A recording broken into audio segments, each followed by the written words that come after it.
রহমতের নবীর অবস্থা দুনিয়াতে আসার আগে মক্কার অবস্থা আরো খারাপ। আল্লাহ পাক সেই চূড়ান্ত খারাপ জায়গায়, খারাপ মানুষের মাঝে ফুটন্ত গোলাপ আল্লাহ পাঠায় দিলেন।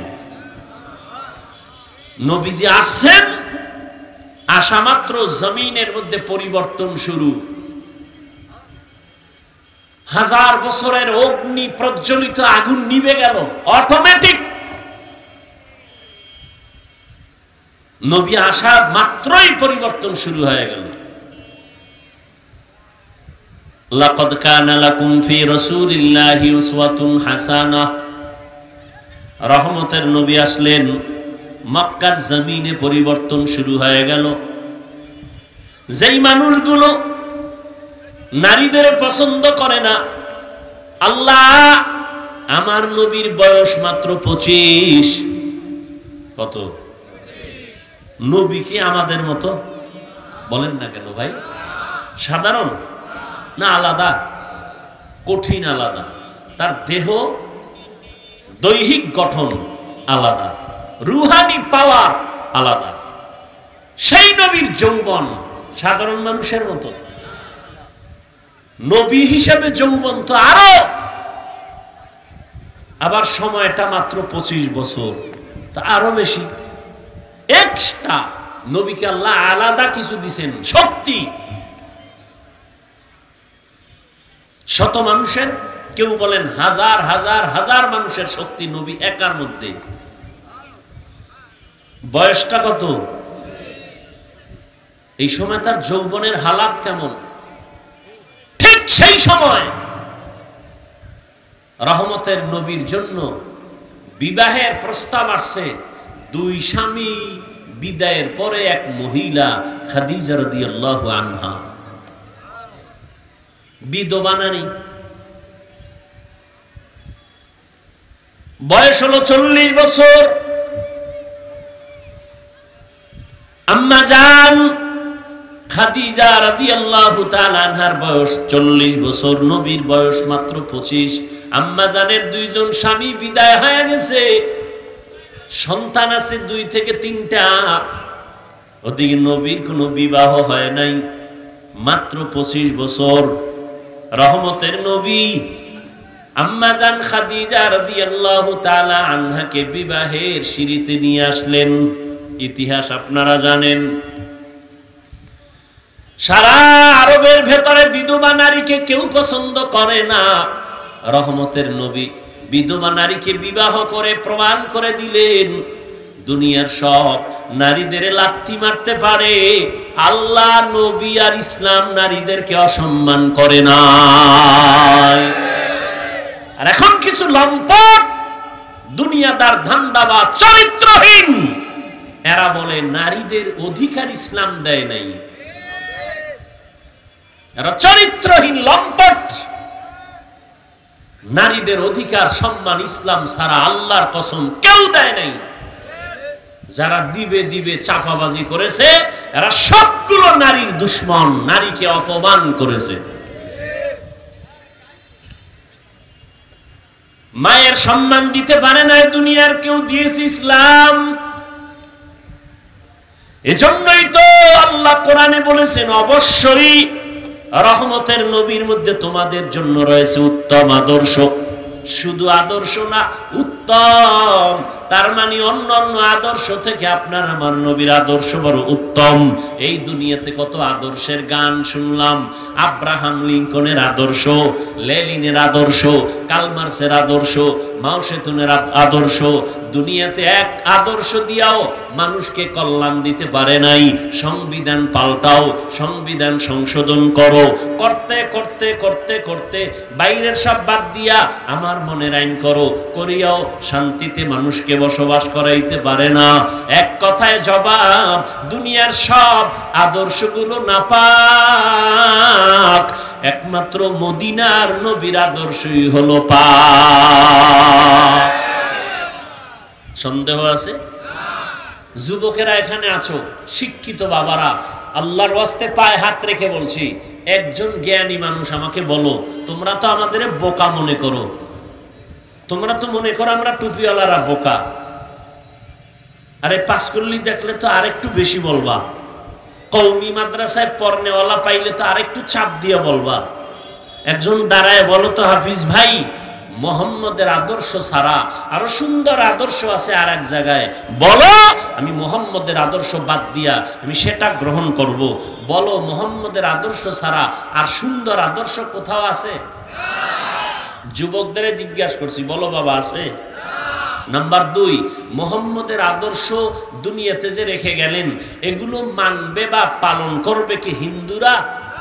যুবকরা বলো, হিন্দুরা, বৌদ্ধের ধর্মের লোকেরা, ইহুদিরা, খ্রিস্টানরা? জিব্বা নারায় বলো, ফেরেশতারা লিখবে, আল্লাহ শুনবেন। কারা করবে?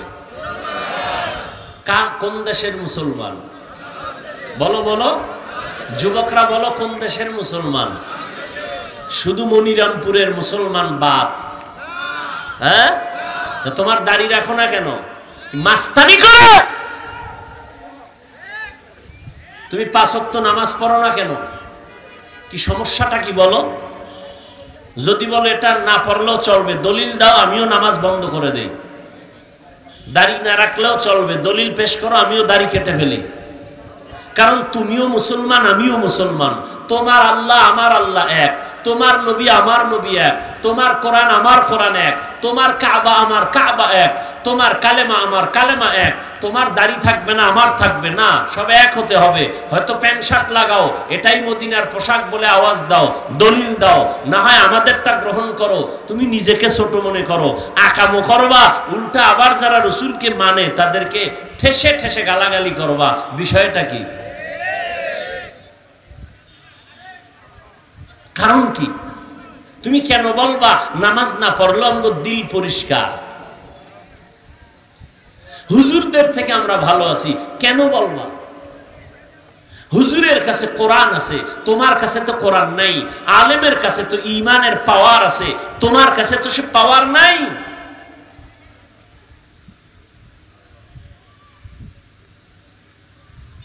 নবীর আদর্শ মানবে মুসলমান। এবার অনেকে চিন্তায় পড়েছো, হুজুরেরা যতটা সহজে মানতে পারে আমরা কি এটা পারিনি? এবার আমি যুবকদেরকে বলছি, বাবা একটু ভালো করে নজর করো। আমাদের মতো হুজুর না, জীবনে একবার মাদ্রাসার বারান্দায়ও যায় নাই।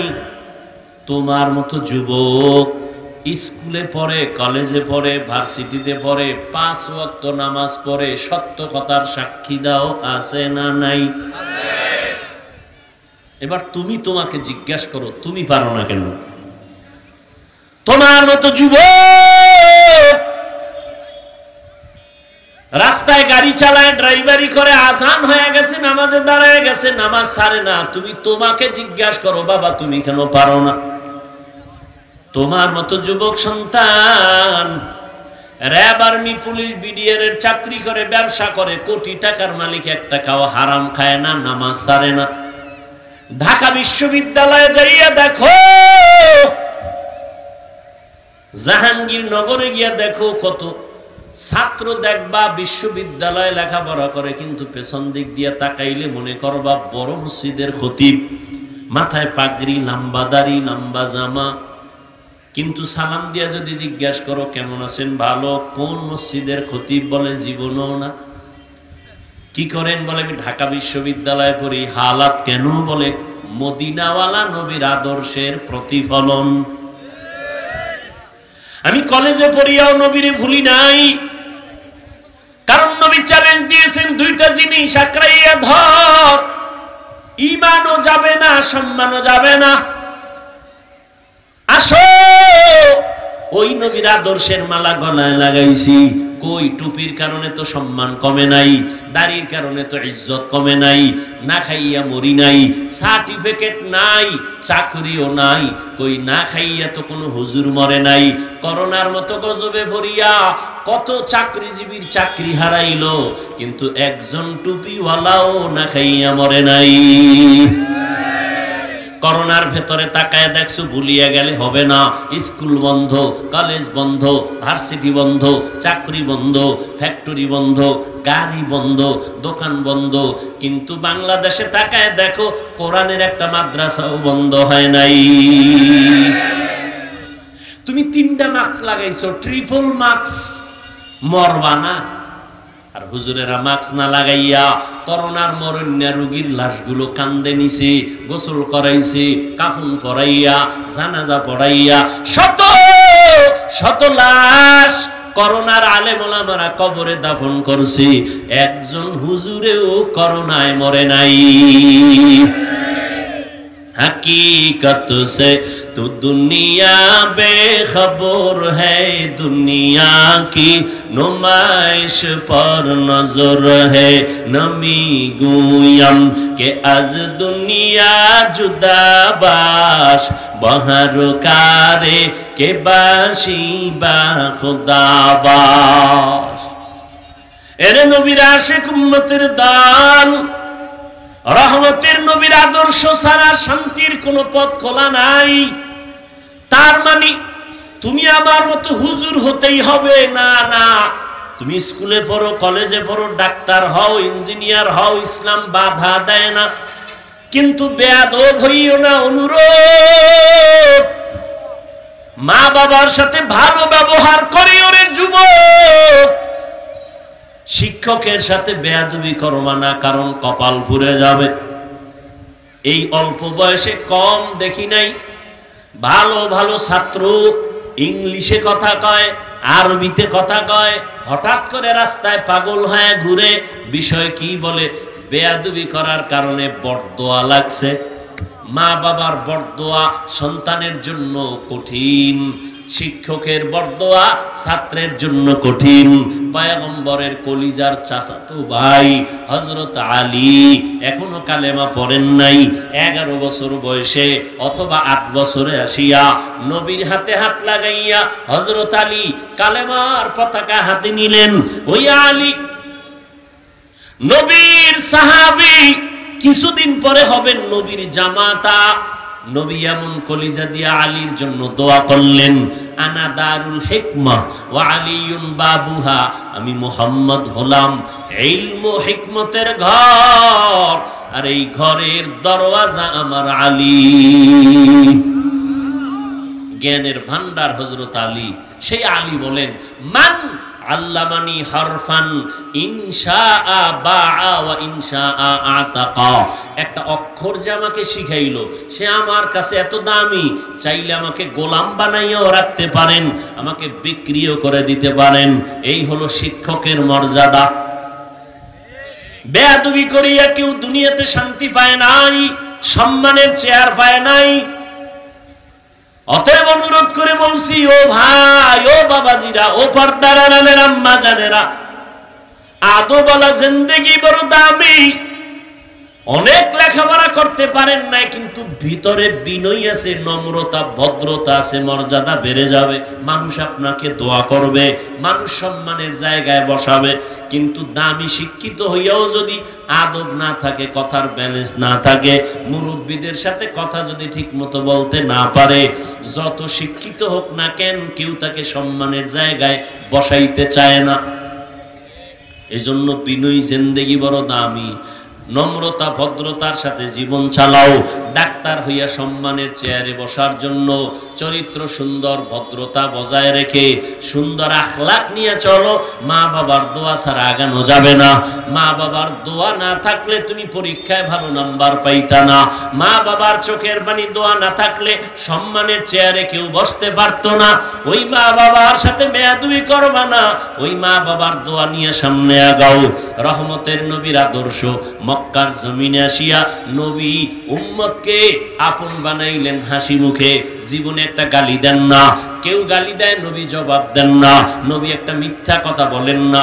দুশমনেরা নবীরে গালি দেয়, দুশমনেরা নবীর বিরুদ্ধে প্রপাগান্ডা ছড়ায়, কিন্তু গোপনে গিয়া নবীর কাছে আমানত মাল রাখে।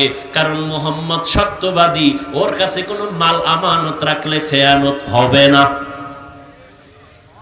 নবী এই সুন্দর ব্যবহার দিয়া জীবনে কোনোদিন গালি দেন নাই, গালির জবাব দেন নাই, কোনোদিন মিথ্যা কথা বলেন নাই, চোখ গরম করে নবী কারো দিকে তাকান নাই। কেমন মায়ার নবী আমার, যেই নবীর আদর্শের সামনে গোটা কুল মাখলুকাত আশিক হয়ে গেল।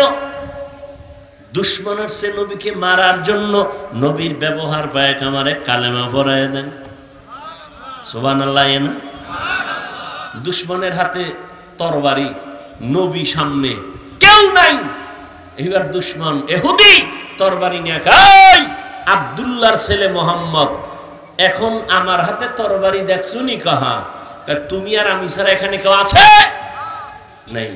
এখন যদি তরবারি দিয়ে তোমারে কল্লাটা কেটে ফেলি, কেউ ফিরাবে? নবী কাহা ফিরাবে। কে ফিরাবে? বলে আমার রব। নবী কথা বলতে না বলতেই ইহুদির তরবারিটা মাটিতে পড়ে গেছে। খপ করে নবী তরবারি ধরলেন। নবী তরবারি এনে খায়, ইহুদির বাচ্চা তরবারি কার হাতে? মুহাম্মদের হাতে। আমি যদি তোরে এখন একটা বাড়ি মারি, ফিরাইবে কে? কেউ নাই। আমার আল্লাহ আছে, আমি বাড়ি মারলাম না, এটা আমার আদর্শ, আল্লাহর মুহাব্বত। তা তোমার আদর্শ তরবারি ভাইও মারবা না? না, আমার মুসলমান বানায় দাও। সুবহানাল্লাহ কইছেন। আপনাদের দেশের মধ্যে তো আকাম কেন? একজনে 12টা বাজায় আর একজনে 13টা বাজায়। কি মদিনার আদর্শ কই আর আপনারটা কোথায়? হ্যাঁ, এত জুলুম কেন? দোকান বন্ধ করেন কেন? বাড়ি ঘরে আগুন জ্বলে কেন? অমুকের সন্তান গুম খুন হয় কেন? হারিয়ে যায় কেন? কি এগুলো? কথাটা লিখে রাখবেন, মোবাইলে না আর মুখে না, লিখে রাখবেন ভালো করে। জুলুমের বিচার হবে মরার আগে, রসুলের হাদিস লিখে রাখবেন। আপনি খালি আওয়ামী লীগের দিকে আঙ্গুল দেন কেন? আপনার জুলুমের বিচারটাও মরার আগে হবে। মা বাবার সাথে করছেন, মরার আগে বিচার লিখে রাখেন। শিক্ষকের সাথে করছেন, মরার আগে বিচার হবে। প্রতিবেশীর সাথে করছেন, মরার আগে বিচার হবে, রসুলের হাদিস। সন্তানের সাথে বাবা হইয়া জুলুম করছেন, মৃত্যুর আগে বিচার হবে। শিক্ষক হয়ে ছাত্রের উপরে জুলুম করেছেন, মৃত্যুর আগে বিচার হবে। ভাই হয়ে ভাইয়ের উপরে জুলুম করেছেন, মৃত্যুর আগেই বিচার হবে। স্বামী হইয়া স্ত্রীর উপরে জুলুম করেছেন, মৃত্যুর আগে বিচার হবে, রসুলের হাদিস। রেডি থাকেন। তবে আল্লাহ দয়াময় তো, আপনার 10 মামলা যদি আদালতে হয়, এটির জন্য জীবন শেষ। 10 মামলার তারিখ 10টা, 10 উকিল, 10 রকমের রায়। আর আমার মাওলার আদালতে আপনার বিরুদ্ধে মামলা হয়েছে 1000 কোটি, কোনো তারিখ টারিখ নেই। খালি বলবি আস্তাগফিরুল্লাহ, রব ভুল করেছি, মাফ করে দাও। তোর জিন্দেগির কোটি মামলা 1 সেকেন্ডে মাফ। কোনো উকিল ধরা লাগবে না। চোখের পানি ছেড়ে গভীরে আল্লাহর কাছে তওবা করো। ও আল্লাহ, না জেনে না বুঝে শয়তানের ধোকায় পড়ে, প্ররোচনায় পড়ে সন্তানের উপরে বেইনসাফি করেছি, শিক্ষক হয়ে ছাত্রের উপরে বেইনসাফি করেছি, মা বাবা হয়ে সন্তানের উপরে বেইনসাফি করেছি, স্বামী হয়ে স্ত্রীর উপরে বেইনসাফি করেছি, স্ত্রীর জায়গায় থেকে স্বামীর সাথে অসম্মানজনক আচরণ করেছি। আল্লাহ মাফ করে দাও, আর করব না। আল্লাহ বলেন, মাফ তো আমি করব, তবে একটু একটু একটু কি, যার সাথে করছো তার থেকে ক্ষমা নিয়ে। কারণ এটা বান্দার হক। মা বাবার সাথে অপরাধ করেছে সন্তান, মা বাবার থেকে ক্ষমা আগে, এরপর আল্লাহ দিবে, এর আগে দিবে না। শিক্ষকের সাথে বেয়াদবি করেছ, শিক্ষক ক্ষমা না দেওয়া পর্যন্ত আল্লাহ দিবেন না, কারণ এটা বান্দার হক। বান্দা ক্ষমা না দিলে আল্লাহ দিবেন না, আল্লাহর ওয়াদা। রহমতের নবীর আদর্শ শুধু মানুষ তাই না, নবীর আদর্শ দেখিয়া জঙ্গলের প্রাণীরা পর্যন্ত নবীর আশিক হয়ে গেল। ও নবীর উম্মতের দল, নবীর আদর্শ মানতে গেলে আমাদের চাকরিও যাবে না, ব্যবসাও যাবে না, লেখাপড়াও বন্ধ হবে না। ও যুবক বাবারা, ও পর্দার আড়ালের মা বোনেরা, সন্তান ভালো হওয়ার ভেতরে আপনাদের অবদান বেশি। কারণ একটা সন্তান মাকে ফলো করে, মায়ের অনুসরণ করে বাবার তুলনায়। এজন্য নবী হাদিসে বলছেন, মা পুরুষের তুলনায় দুনিয়ার দামি সম্পদ। এই মা যদিও নবী না, তবে সমস্ত নবীদের মা। এরে আম্মা জান, আপনারা রহমতের নবীর মায়ের মতো মা। আপনারা নবীর কলিজার স্ত্রী খাদিজা রাদিয়াল্লাহু আনহার মতো দামি নারী, ফাতেমা রাদিয়াল্লাহু আনহার মতো দামি নারী, আয়েশা রাদিয়াল্লাহু আনহার মতো দামি নারী, হাফেজে কোরআনের মা আপনারা, আলেমের মা। এ জমিনে দামি দামি যত সন্তান সবার মা আপনারা। অতএব আপনি যদি একটু সুন্দর আদর্শ দিয়া সন্তানটাকে ডাক্তার বানাইতে চান, কোনো বাধা নাই। ডাক্তার যদি আপনার সন্তান আদর্শ নিয়ে চলে, কোরআন পড়ে, নামাজ পড়ে, ডাক্তারি করবে, ফাঁকে ফাঁকে কোরআন তেলাওয়াত করে, মা বাবার জন্য দোয়া করবে, দুনিয়াতেও সন্তান কামিয়াব, পরকালেও সন্তান কামিয়াব। এরে আম্মা জান, দুনিয়াতে বাড়ি পাইলেন, গাড়ি পাইলেন, স্বামী পাইলেন, সন্তান পাইলেন, মরার পরে কিছু অর্জন করে যান।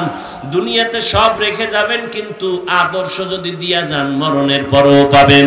সন্তানটারে যদি ভালো বানায় যান, এই ভালোর ফলাফল মরার পরেও কবরে পাবেন। কিয়ামতের দিন এই সন্তানের বরকতে আল্লাহ আপনাকে জান্নাতের দরজা খুলে দিবেন।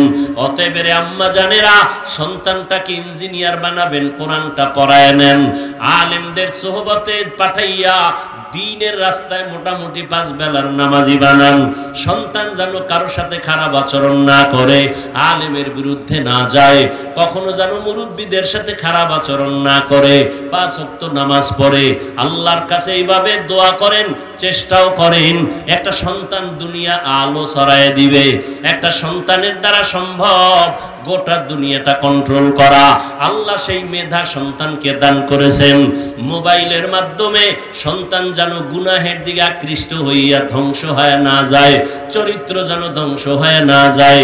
ওই নবীর আদর্শ ছাড়া না দুনিয়ায় শান্তি, না পরকালে শান্তি, না ব্যক্তি জীবনে শান্তি, না সামাজিক জীবনে শান্তি, না পরিবারের শান্তি। অতএব নবীর আদর্শের মালা গলায় লাগান। যারা এখনো পারো না, এরে বাবা যুবক, এখন থেকে তওবা করো, মনটাকে বুঝাও। রে মন, আমার মতো যুবক স্কুল কলেজে পড়িয়াও যদি নামাজ পড়ে, আমি কেন পারি না? আমার মতো যুবক চাকরি করে, ড্রাইভারি করে, কৃষি কাজ করে, নামাজ পড়ে, আমি কেন পারবো না? এখন থেকে তওবা করে নিলাম, মরিয়া গেল নামাজ ছাড়বো না, বেপরদায় চলবো না, মা বাবারে কষ্ট দিব না। ওলামায়ে কেরামের পরামর্শ নিয়া নবীর সুন্নাত অনুযায়ী 5 বেলার নামাজ পড়বো, জবানকে কন্ট্রোল করব, হাত চোখ গুনাহের থেকে বাঁচায় রাখবো। তওবা করার মতো যদি কারো অন্তর তৈরি হয়ে থাকে, মুনাফিকি না থাকে, খাঁটি তওবার নিয়তে দুটো হাত আমার আল্লাহকে দেখায় দাও। আয় আল্লাহ, আমাদের হাতগুলো কবুল করে নেন, তওবা কবুল করে নেন। তওবার উপরে মজবুত হইয়া চলার মতো তৌফিক আমাদের দান করেন, আমিন। আলহামদুলিল্লাহি রাব্বিল আলামিন, ওয়াসসালাতু ওয়াসসালামু আলা সাইয়্যিদিল আমবিয়াই ওয়াল মুরসালিন ওয়া আলা আলিহি ওয়া আসহাবিহি আজমাইন। ইয়া আরহামার রাহিমিন, ইয়া আরহামার রাহিমিন, ইয়া আরহামার রাহিমিন। রব্বিরহামহুমা কামা রাব্বায়ানি সগীরা।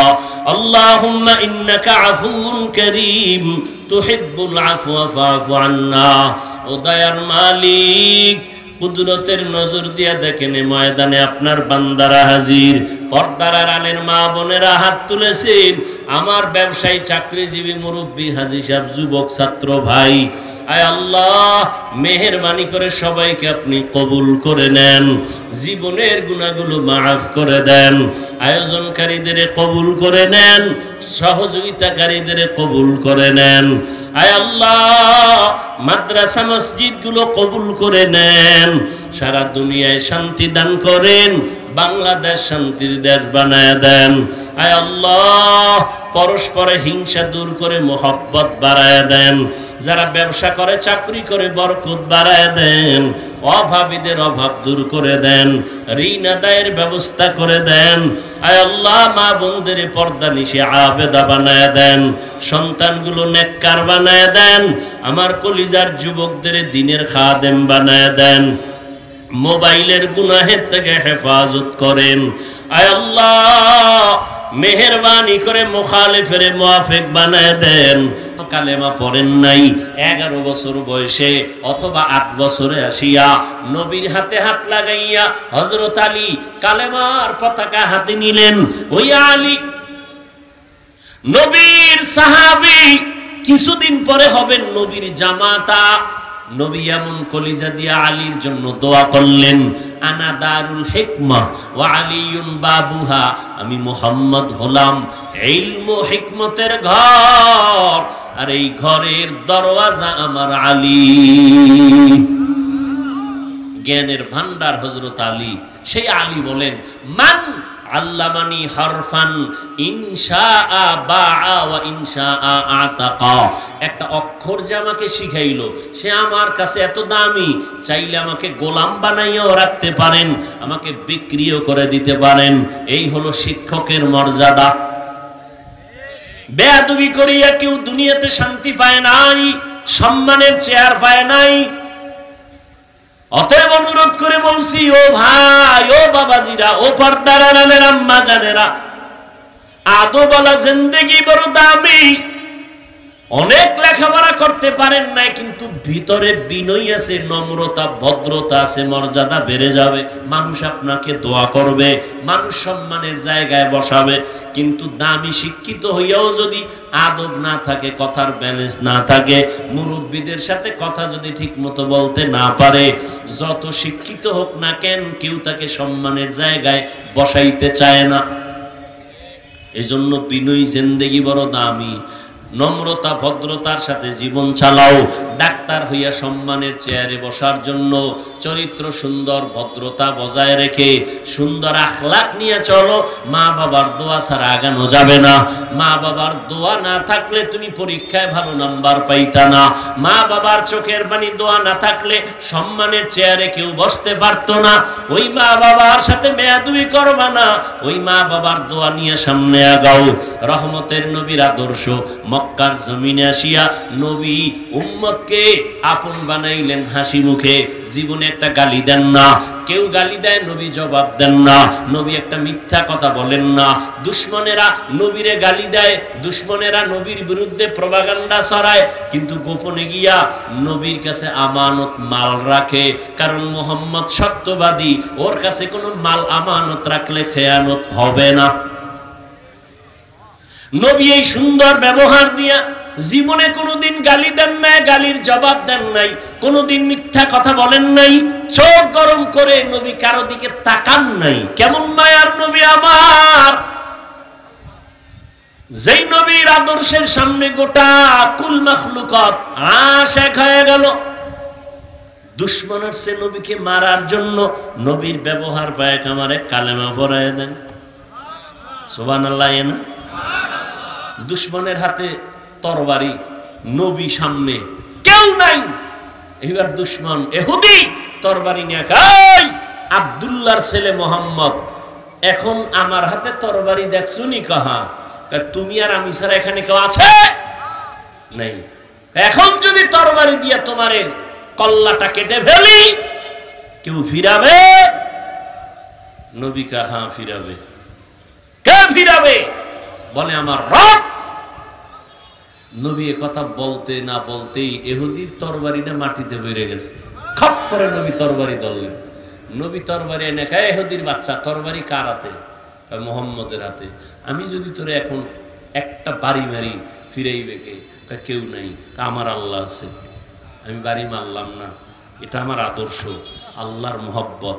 তা তোমার আদর্শ তরবারি ভাইয়াও মারবা না? না, আমার মুসলমান বানায় দাও। সুবহানাল্লাহ কইছেন। আপনাকে দেশের মধ্যে তো আকাম কেন? একজনে 12টা বাজায় আর একজনে 13টা বাজায়। কি মদিনার আদর্শ কই আর আপনারটা কোথায়? হ্যাঁ, এত জুলুম কেন? দোকান বন্ধ করেন কেন? বাড়ি ঘরে আগুন জ্বলে কেন? অমুকের সন্তান গুম খুন হয় কেন? হারিয়ে যায় কেন? কি এগুলো? কথাটা লিখে রাখবেন, মোবাইলে না আর মুখে না, লিখে রাখবেন ভালো করে। জুলুমের বিচার হবে মরার আগে, রাসূলের হাদিস লিখে রাখবেন। আপনি খালি আওয়ামী লীগের দিকে আঙ্গুল দেন কেন? আপনার জুলুমের বিচারটাও মরার আগে হবে। মা বাবার সাথে করছেন, মরার আগে বিচার লিখে রাখেন। শিক্ষকের সাথে করছেন, মরার আগে বিচার হবে। প্রতিবেশীর সাথে করছেন, মরার আগে বিচার হবে, রাসূলের হাদিস। সন্তানের সাথে বাবা হইয়া জুলুম করছেন, মৃত্যুর আগে বিচার হবে। শিক্ষক হয়ে ছাত্রের উপরে জুলুম করেছেন, মৃত্যুর আগে বিচার হবে। ভাই হয়ে ভাইয়ের উপরে জুলুম করেছেন, মৃত্যুর আগেই বিচার হবে। স্বামী হইয়া স্ত্রীর উপরে জুলুম করেছেন, মৃত্যুর আগে বিচার হবে, রাসূলের হাদিস। রেডি থাকেন। তবে আল্লাহ দয়াময় তো, আপনার 10 মামলা যদি আদালতে হয়, এটির জন্য জীবন শেষ। 10 মামলার তারিখ 10টা, 10 উকিল, 10 রকমের রায়। আর আমার মাওলার আদালতে আপনার বিরুদ্ধে মামলা হয়েছে 1000 কোটি, কোনো তারিখ টারিখ নেই। খালি বলবি আস্তাগফিরুল্লাহ, রব ভুল করেছি, মাফ করে দাও। তোর জিন্দেগির কোটি মামলা 1 সেকেন্ডে মাফ। কোনো উকিল ধরা লাগবে না। চোখের পানি ছেড়ে গভীরে আল্লাহর কাছে তওবা করো। ও আল্লাহ, না জেনে না বুঝে শয়তানের ধোকায় পড়ে, প্ররোচনায় পড়ে সন্তানের উপরে বেইনসাফি করেছি, শিক্ষক হয়ে ছাত্রের উপরে বেইনসাফি করেছি, মা বাবা হয়ে সন্তানের উপরে বেইনসাফি করেছি, স্বামী হয়ে স্ত্রীর উপরে বেইনসাফি করেছি, স্ত্রীর জায়গায় থেকে স্বামীর সাথে অসম্মানজনক আচরণ করেছি। আল্লাহ মাফ করে দাও, আর করব না। আল্লাহ বলেন, মাফ তো আমি করব, তবে একটু একটু একটু কি, যার সাথে করছো তার থেকে ক্ষমা নিয়ে আয়। কারণ এটা বান্দার হক। মা বাবার সাথে অপরাধ করেছে সন্তান, মা বাবার থেকে ক্ষমা আগে, এরপর আল্লাহ দিবে, এর আগে দিবে না। শিক্ষকের সাথে বেয়াদবি করেছ, শিক্ষক ক্ষমা না দেওয়া পর্যন্ত আল্লাহ দিবেন না, কারণ এটা বান্দার হক। বান্দা ক্ষমা না দিলে আল্লাহ দিবেন না, আল্লাহর ওয়াদা। রহমতের নবীর আদর্শ শুধু মানুষ তাই না, নবীর আদর্শ দেখিয়া জঙ্গলের প্রাণীরা পর্যন্ত নবীর আশিক হয়ে গেল। ও নবীর উম্মতের দল, নবীর আদর্শ মানতে গেলে আমাদের চাকরিও যাবে না, ব্যবসাও যাবে না, লেখাপড়াও বন্ধ হবে না। ও যুবক বাবারা, ও পর্দার আড়ালের মা বোনেরা, সন্তান ভালো হওয়ার ভেতরে আপনাদের অবদান বেশি। কারণ একটা সন্তান মাকে ফলো করে, মায়ের অনুসরণ করে বাবার তুলনায়। এজন্য নবী হাদিসে বলছেন, মা পুরুষের তুলনায় দুনিয়ার দামি সম্পদ। এই মা যদিও নবী না, তবে সমস্ত নবীদের মা। এরে আম্মা জান, আপনারা রহমতের নবীর মায়ের মতো মা। আপনারা নবীর কলিজার স্ত্রী খাদিজা রাদিয়াল্লাহু আনহার মতো দামি নারী, ফাতেমা রাদিয়াল্লাহু আনহার মতো দামি নারী, আয়েশা রাদিয়াল্লাহু আনহার মতো দামি নারী, হাফেজে কোরআনের মা আপনারা, আলেমের মা। এ জমিনে দামি দামি যত সন্তান সবার মা আপনারা। অতএব আপনি যদি একটু সুন্দর আদর্শ দিয়া সন্তানটাকে ডাক্তার বানাইতে চান, কোনো বাধা নাই। ডাক্তার যদি আপনার সন্তান আদর্শ নিয়ে চলে, কোরআন পড়ে, নামাজ পড়ে, ডাক্তারি করবে, ফাঁকে ফাঁকে কোরআন তেলাওয়াত করে, মা বাবার জন্য দোয়া করবে, দুনিয়াতেও সন্তান কামিয়াব, পরকালেও সন্তান কামিয়াব। এরে আম্মা জান, দুনিয়াতে বাড়ি পাইলেন, গাড়ি পাইলেন, স্বামী পাইলেন, সন্তান পাইলেন, মরার পরে কিছু অর্জন করে যান। দুনিয়াতে সব রেখে যাবেন, কিন্তু আদর্শ যদি দিয়া যান, মরণের পরেও পাবেন। সন্তানটারে যদি ভালো বানায় যান, এই ভালোর ফলাফল মরার পরেও কবরে পাবেন। কিয়ামতের দিন এই সন্তানের বরকতে আল্লাহ আপনাকে জান্নাতের দরজা খুলে দিবেন। অতএব রে আম্মা জানেরা, সন্তানটাকে ইঞ্জিনিয়ার বানাবেন, কোরআনটা পড়ায় নেন, আলেমদের সোহবতে পাঠাইয়া দ্বীনের রাস্তায় মোটামুটি 5 বেলার নামাজি বানান। সন্তান যেন কারোর সাথে খারাপ আচরণ না করে, আলেমের বিরুদ্ধে না যায়, কখনো যেন মুরব্বীদের সাথে খারাপ আচরণ না করে, 5 ওয়াক্ত নামাজ পড়ে। আল্লাহর কাছে এইভাবে দোয়া করেন, চেষ্টাও করেন। একটা সন্তান দুনিয়া আলো ছড়ায় দিবে। একটা সন্তানের দ্বারা সম্ভব গোটা দুনিয়াটা কন্ট্রোল করা। আল্লাহ সেই মেধা সন্তানকে দান করেছেন। মোবাইলের মাধ্যমে সন্তান যেন গুনাহের দিকে আকৃষ্ট হইয়া ধ্বংস হয়ে না যায়, চরিত্র যেন ধ্বংস হয়ে না যায়। ওই নবীর আদর্শ ছাড়া না দুনিয়ায় শান্তি, না পরকালে শান্তি, না ব্যক্তি জীবনে শান্তি, না সামাজিক জীবনে শান্তি, না পরিবারে শান্তি। অতএব নবীর আদর্শের মালা গলায় লাগান। যারা এখনো পারো না, রে বাবা যুবক, এখন থেকে তওবা করো, মনটাকে বুঝাও। রে মন, আমার মতো যুবক স্কুল কলেজে পড়িয়াও যদি নামাজ পড়ে আমি কেন পারি না? আমার মতো যুবক চাকরি করে, ড্রাইভারি করে, কৃষি কাজ করে, নামাজ পড়ে আমি কেন পারবো না? এখন থেকে তওবা করে নিলাম, মরিয়া গেলেও নামাজ ছাড়বো না, বেপরদায় চলবো না, মা বাবারে কষ্ট দিব না। ওলামায়ে কেরামের পরামর্শ নিয়া নবীর সুন্নাত অনুযায়ী 5 বেলার নামাজ পড়বো, জবানকে কন্ট্রোল করব, হাত চোখ গুনাহের থেকে বাঁচায় রাখবো। তওবা করার মতো যদি কারো অন্তর তৈরি হয়ে থাকে, মুনাফিকি না থাকে, খাঁটি তওবার নিয়তে দুটো হাত আমার আল্লাহকে দেখায় দাও। আয় আল্লাহ, আমাদের হাতগুলো কবুল করে নেন, তওবা কবুল করে নেন। তওবার উপরে মজবুত হইয়া চলার মতো তৌফিক আমাদের দান করেন, আমিন। আলহামদুলিল্লাহি রাব্বিল আলামিন, ওয়াসসালাতু ওয়াসসালামু আলা সাইয়্যিদিল আমবিয়াই ওয়াল মুরসালিন ওয়া আলা আলিহি ওয়া আসহাবিহি আজমাইন। ইয়া আরহামার রাহিমিন, ইয়া আরহামার রাহিমিন, ইয়া আরহামার রাহিমিন। রব্বিরহামহুমা কামা রাব্বায়ানি সগীরা। আল্লাহুম্মা ইন্নাকা আফুউন কারীম তুহিব্বুল আফওয়া ফা'ফু আন্না। ও দয়ার মালিক, কুদরতের নজর দিয়া দেখেন ময়দানে আপনার বান্দারা হাজির। পর্দার আড়ালের মা বোনেরা হাত তুলেছেন। আমার ব্যবসায়ী, চাকরিজীবী, মুরব্বী, হাজী সাহেব, যুবক, ছাত্র ভাই, আয় আল্লাহ মেহেরবানি করে সবাইকে আপনি কবুল করে নেন, জীবনের গুনাহগুলো মাফ করে দেন। আয়োজনকারীদের কবুল করে নেন, সহযোগিতাকারীদের কবুল করে নেন। আয় আল্লাহ মাদ্রাসা মসজিদগুলো কবুল করে নেন। সারা দুনিয়ায় শান্তি দান করেন, বাংলাদেশ শান্তির দেশ বানায় দেন। আয় আল্লাহ পরস্পরে হিংসা দূর করে মহব্বত বাড়ায় দেন। যারা ব্যবসা করে, চাকরি করে, বরকত বাড়ায় দেন। অভাবীদের অভাব দূর করে দেন, ঋণ আদায়ের ব্যবস্থা করে দেন। আয় আল্লাহ মা বোনদের পর্দা নিশে আবেদা বানায় দেন, সন্তানগুলো নেককার বানায় দেন। আমার কলিজার যুবকদের দ্বীনের খাদেম বানায় দেন। মোবাইলের গুনাহের থেকে হেফাজত করেন। আয় আল্লাহ মেহেরবানি করে মুখালিফের মুআফিক বানায় দেন।